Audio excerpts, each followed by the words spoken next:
শেখ হাসিনার সরকার বিরোধী আন্দোলন তখন তুঙ্গে।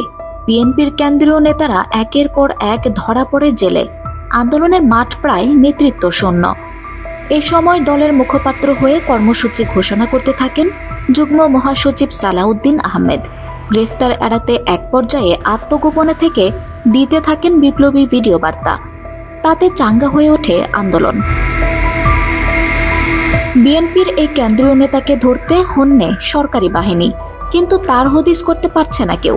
শেখ হাসিনার সরকারের মন্ত্রী এবং দলের নেতারা তাকে কটাক্ষ করেন এই বলে যে তালেবানের মতো তোড়াবোড়া পাহাড় থেকে ভিডিও বার্তা দিচ্ছেন সালাউদ্দিন। জঙ্গি তকমা দিতেও ছাড়েননি তারা। পুরো রাষ্ট্রযন্ত্র লেগেছে তার পেছনে। বেশি দিন নিজেকে গোপন রাখতে পারেননি দলের দুঃসময়ের এই মুখপাত্র। 2015 সালের 10 মার্চ তাকে ট্র্যাক করে ফেলে পুলিশের গোয়েন্দা বিভাগ। সেদিন রাত 9:30টায় উত্তরার 3 নম্বর সেক্টরের একটি বাসা থেকে তাকে তুলে নিয়ে যায় তারা। এরপর আর কোনো খোঁজ নেই তার। গুম করা হয়েছে নাকি ইতোমধ্যে ইলিয়াসের ভাগ্য বরণ করতে হয়েছে তাকে, এ নিয়ে তখন সারা দেশে উদ্বেগ, কানাঘুষা। কোথায় নেওয়া হয় সালাউদ্দিনকে? তার ভাষ্য, কবরের মতো একটি কামরায় ফেলা হয় তাকে।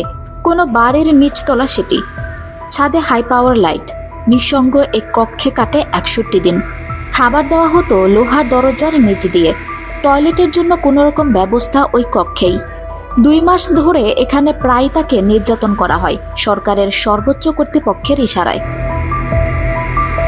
সেই আয়নাঘরে প্রতি মুহূর্তে মৃত্যুর প্রহর গোনেন বিএনপির তৎকালীন যুগ্ম মহাসচিব সালাউদ্দিন। চরম নির্দেশে এসে গেছে শেখ হাসিনার সরকার থেকে, ইলিয়াসের ভাগ্যই তাকে বরণ করতে হবে। কিন্তু রাখে আল্লাহ মারেকে। তুলে নেওয়ার 63 দিন পর 11 মে ভোরে মেঘালয়ের শিলং শহরে সালাউদ্দিন। তখন ভোর রাত। বিপর্যস্ত সালাউদ্দিনকে উদ্ধার করে স্থানীয় পুলিশ। সে আরেক গল্প। আমরা বরং তার মৃত্যুর মুখ থেকে বেঁচে যাওয়ার নৈপথ্য ঘটনা বলি। সালাউদ্দিনকে আয়নাঘরে নির্যাতন আর জিজ্ঞাসাবাদ চলার এক সময় মৃত্যুর পরোয়ানা আসে সরকারের হাইকমান্ড থেকে। তা কার্যকর করতে তৎপর হয়ে ওঠেন আয়নাঘরের হোতারা। বাধা সাধেন র্যাবের তখনকার শীর্ষ একজন কর্মকর্তা। সঙ্গত কারণেই তার নামটি এখানে গোপন রাখা হচ্ছে। সালাউদ্দিনের ভাগ্য যাতে ইলিয়াসের মতো না হয়, ভেতরে ভেতরে তৎপর হয়ে ওঠেন তিনি। র্যাবের ওই কর্মকর্তার দীর্ঘদিনের চেনা মানুষ সালাউদ্দিন। মানুষটির চরম অমঙ্গলে সায় দেয় না তার মন। দেশে সরকার ও রাজনীতির যে উত্তুঙ্গ পরিস্থিতি, তিনি কি করবেন বুঝতে পারেন না। কাউকে বলতেও পারছেন না। নানা কৌশলে 3 দিন আটকে রাখেন ওপর মহলের চরম নির্দেশ। এই সময়ে একটা পথ খুঁজে পান সালাউদ্দিনকে বাঁচানোর। সেই ছকেই পরে কাজটি হয়। এক গভীর রাতে সালাউদ্দিনকে সীমান্তের ওপারে ফেলে আসেন বিভিন্ন বাহিনীর সদস্যরা। গুপ্ত হত্যা থেকে বেঁচে যান বিএনপির জনপ্রিয় এই নেতা।